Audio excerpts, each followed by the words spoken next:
Hey, so we are back, and as soon as I said hey, the vacuum started. So my apologies if you can hear that. But we're gonna go with it because it's fine. You can still hear me.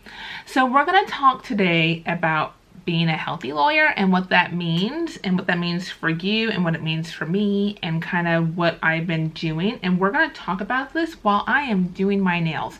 I have not gone to a nail salon to have my nails done in probably like 2 years. It wasn't really a COVID thing. It was, COVID shut down the nail salons, and so I started doing it myself. But then it was like, who wants to spend 2 hours at a nail salon? Well, I can do it in like 15 minutes at home. And I think getting your nails done has gotten really expensive. I think it's like 50 something bucks. Like, it's kind of crazy. So I just do them myself. I love the Kiss ones. I bought, oh gosh, it's like in a little packet here. Like, I bought like a 10-pack on Amazon, and I'm not sure how much I am going to like them. I will share a link to them down below. I don't have any kind of like sponsored links. It's just going to be a link to the item, but I'm not sure if I like them. So I don't love the sizing. The sizing is not what I'm usually used to with the Kiss. Like, they number them like 1 to 10, but like I'd usually use like a 1 on my thumb, and then like a 4 on my middle finger, a 5 on my ring finger, a 6 on my index finger, and then like an 8 on my pinky, or 9 on my pinky finger. Yeah, I think a 9 on my pinky finger. And the numbers aren't really the same as what I'm used to, so I'm not sure how much I'm going to love them. So I'm going to be looking down because I'm applying glue and putting nails on, but that's okay. So we're going to talk about what it means to be a healthy lawyer and what that means to you. And for me, that's taking care of myself, right? Because I can only take care of my clients, I can only take care of my family if I take care of myself. And so in the past year, I've shared with you, I've been doing alternate day fasting, and I've lost about 35 pounds. I'm pushing 40 pounds that I've lost in the past about year and a half. I would say right around Easter 2021, I kind of was like, all right, like, enough is enough. We need to do something about this. And so I've only been doing alternate day fasting for like since March of this year, 2022. So I lost like 20-ish, 22, 25, somewhere in that range, pounds, just like trying to watch what I eat in the past year. And then I kind of got to a place where I was just kind of like at a standstill and I wasn't losing any more weight. And so in March of this year, I started alternate day fasting, and that was kind of like on a whim. I've shared my story before with how I got started with alternate day fasting. It literally was like I was in bed one morning just watching YouTubers, and then I came across alternate day fasting, and I was like, I had never thought of it before, and it was like, I wonder if I could do that. Like, could I go a day without eating? And so I like literally started on a whim trying alternate day fasting, and it worked. And I think the idea of like challenging myself to see if I could do something and then being able to actually do it that day was like, wow. Like, it was so empowering. I felt so motivated. I felt proud of myself for making it through the day without, fasting. And so in doing alternate day fasting, I've really gotten interested in the science behind it and the science of the food. Okay, I thought my nail was already coming off that I glued on. And I was like, wait a minute, what is happening? Like, it's coming off, but it's not. I don't know. I was just kind of like feeling a weird feeling in my hand. But anyways, so, but I really got into the science of it. And even now, I read quite a few books. I listen to quite a few on Audible. And I'm really kind of into the science of fasting and why it works and the benefits of it beyond losing weight. Like, the benefits of fasting are so far more than just losing weight. And I will do I haven't done it yet, but I will record for y'all a separate video on the books that I really like that I'm listening to about alternate day fasting if you're interested. If you're not interested, then the video's not for you. But if you're interested, if you fast or if you're intrigued by fasting, if you thought about trying it, learning the science behind it is amazing. It's amazing. So, but anyways, back to kind of being a healthy lawyer. And that's part of it. So part of it for me has been, you know, losing weight and doing alternate day fasting, but also like understanding how our bodies work more and the science of it. But bigger than just that, so you see I got 3 nails on, 7 more to go. Really, in trying to be a healthy lawyer, part of that is also focusing on my list of clients and who I'm taking on as clients and my practice areas, and deciding like who I am and who I'm not willing to help, and not being so willing to say yes to a new client when maybe I don't really want to. Maybe it's not going to best serve me. And so if you're a newer attorney, if you're a newer solo, if you are employed by a law firm and you're working for someone else, you might not have the flexibility with your client list that I have with my client list. I've been practicing for 13 years. I've been solo for 6 of those years. And my phone rings enough that I'm able to say no to some clients who contact me. And I've lessened the fear of, well, if I say no, then I'm losing money, my phone won't ring. Like, I'm at the point now where, like, I know my phone is going to keep ringing. I know people are still going to want my help. And if I say no to this one person that maybe there's red flags, maybe it's not a good fit, maybe I don't really just want to do the type of work that they need done, even if it's in my practice area, like within my practice areas, there's things that I don't want to do, right? I think it's important to identify that stuff especially as a solo attorney. Like, what kind of things do you just not enjoy doing? You need to know that. But I've gotten more comfortable in my decisions to say no, and being able to identify clients that just are not going to be a good fit for me.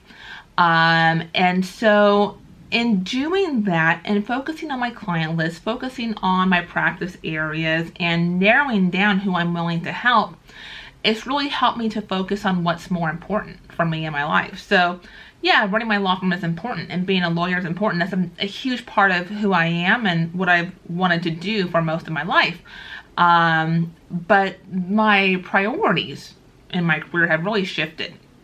And they've shifted a lot in the past 13 years that I've been a lawyer. Like, I've had my kids, as an attorney in my career. And so my priorities and my focus as an attorney have certainly changed. And they're always going to continue to change as you grow and evolve as an attorney, and, as a mom, as a spouse. Just, there's all these other factors that kind of shape who you are as an attorney. And so it's okay that those things change. It's okay that things maybe you enjoyed doing before, you don't enjoy doing anymore, or you want to try something different. Like, that's okay. Like, and being an attorney, you have that flexibility. You can adapt. And as a solo, you really have every option to be. I look crazy with just like some of these nails on and not all of them on. We're working on it. I'm getting there. Because I'm talking, I'm moving slower in my nail application process. So don't mind me. I usually move a lot faster in doing this. So just, yeah, in these past 13 years, I've really just have transitioned quite a bit as an attorney, and my focus on my priorities has changed quite a bit. And so this is where I'm at right now. Maybe in, a few years, 5 years from now, my focus will be somewhere else, right? And that's okay. But this is where I am now and what I wanted to share with you. So kind of, what am I doing to be more healthy? Like, because I still make poor food decisions. Like, I'm certainly not going to lie to you. But I will say I don't do like junk food anymore. Like, once you stop eating junk food, it really doesn't, and I guess when I say junk food, I mean fast food. I should say fast food, because I still eat junk food. Like, I still love some chips. But, I haven't had fast food. Like, I don't want to lie to you. But I don't think I'd be lying if I said I haven't had fast food in a few months. Like I feel like the last time I probably had fast food was when we did our camping trip to Mount Rushmore in June. I'm pretty sure that is a true statement. When my kids, like, you know, my kids have still gone, like, you know, just because I'm making these choices, like I'm not forcing on anybody else in my household. So my husband, my kids, they've still gotten McDonald's sometimes or Taco Time sometimes. And not to say that you can't or you shouldn't. Just for me, I don't have the desire to eat that. And so it's interesting, like, the addictive nature of fast food and junk food, and how like the more you have it, the more you want it. And then when you don't have it for a certain amount of time, like, you don't really want it anymore. I have absolutely no desire. Like, if somebody were to say, oh, let's go to McDonald's, let's go to Jack in the Box, whatever, I'd be like, I'm good. I'm good. I don't really want that. I'll eat something else. But it doesn't sound good. And actually, I'm fasting today. Today is a fasting day. If you follow my ADF journey, you know that my fasting days, I alternate day fast. And so Tuesdays and Thursdays are a full fast of 36 hours. And then on Sundays, I used to fast, but now I do OMAD so I can still have dinner with my family. And so that's been my journey. And so today is a fasting day, not eating today. So I'm making sure I'm staying busy today, because I cannot just be sitting on the couch bored on a fasting day. I will probably be unsuccessful on that fasting day if I do that. So I have to stay busy. So today we're recording for y'all, for the law firm, maybe some TikToks. Yeah, so that's what I'm doing today, keeping busy. And aside from, I have to practice law in between also, right? So I still have a law firm to run. I still have clients to help. So I'm doing lots of things today. So, but yeah, so what am I doing to be more healthy? I'm getting so distracted, but you know, we're just kind of chit-chatting, right? Like if we were just having lunch. So, but I'm fasting, so we wouldn't be having lunch. But anyways, so my alternate day fasting, my working out, I really enjoy my 4-mile trail that I talk about all the time. I try to do it like 3 days a week. I really enjoy it. So doing that, I need to probably do some strength training. I did, you know what I haven't told you that I did? Earlier this week, I did a DEXA scan.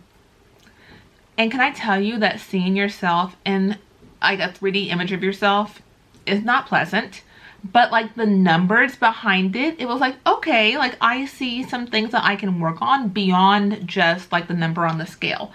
And so looking at like your you know, your lean muscle and your fat and that composition, maybe I will, I don't know if I'm going to share all the results of my DEXA scan with y'all, because it was a little like, oh my gosh, like, ooh, I got some work to do. But maybe I'll do a video and just kind of talk about my DEXA scan in general. I probably will not show you my 3D image of my body because it's not cute. But so working out, so I mention that because I think I need to start implementing like some strength training and to build up my muscle, instead of just doing like cardio between like the 4-mile trail and my Peloton bike. So I have like some I'm just gonna do it at home.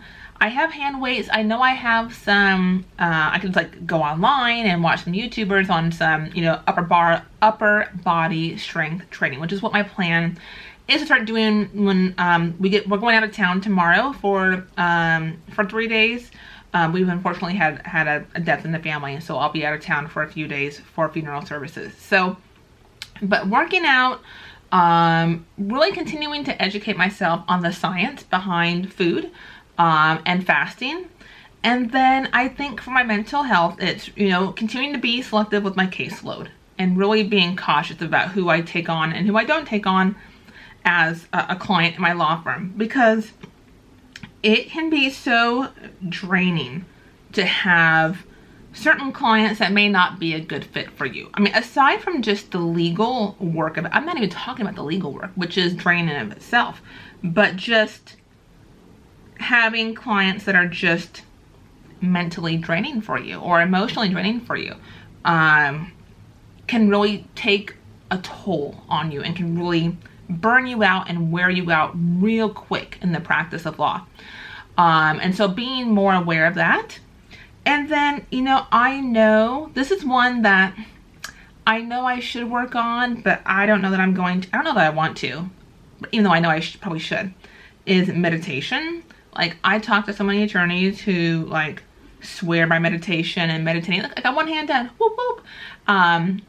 Swear by meditating like every morning for 10 or 15 minutes. Now, I have tried to meditate. I have tried it, and I cannot stop my mind from racing. I'm distracted. I can't focus on what the person is saying. Like, if I'm listening to somebody in meditation, or the music, or what, or even something, like I can't be still in my thoughts, which I know is probably the more reason why I need to do it, but I'm not there. But something I probably should do. But if you meditate, I would love to hear about like what are some apps. I tried Headspace, I think it's Headspace, or just find like some random videos on YouTube, but if you found something you like, I would love to hear about it. So let me know below. But this is kind of like where my focus is. And so what I've been working on being a more healthy lawyer so I can be a better lawyer for my clients. I'm spilling glue.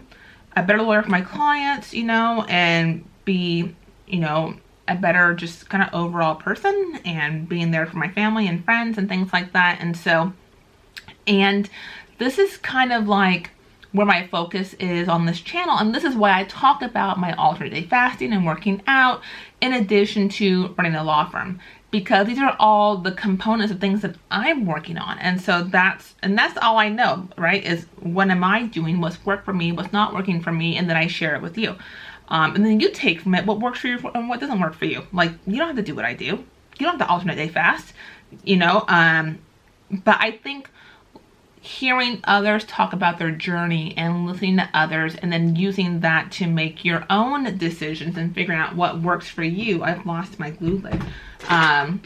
Is really what kind of has helped me in the past few years. And so hopefully it will be helpful to someone else. So if you're anything like me, and whether you're a lawyer or not, but like just being a busy, you know, working mom or a business owner, or if you are a lawyer, if you do own a law firm, you know all the things that we have juggling at all times, right? And so how do you focus on yourself and find time for yourself and prioritize yourself while still doing all the things all the time? Full set is on, nails are done. And so that's what we talk about here. So hopefully this was helpful. Again, if you have any recommendations for me on meditation, I don't know if I'll do it. I'm just be honest with you now. I don't know if I will, but I might try.